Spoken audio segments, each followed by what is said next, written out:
الله الرحمن الرحيم الرحمن علم القرآن خلق الإنسان علمه البيان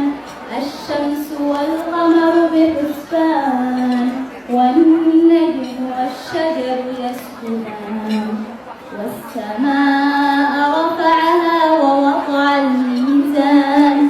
ألا تطغوا في الميزان وأقيموا الوزن بالقسط ولا تخسروا الميزان والأرض وضعها للأنام فيها فاكهة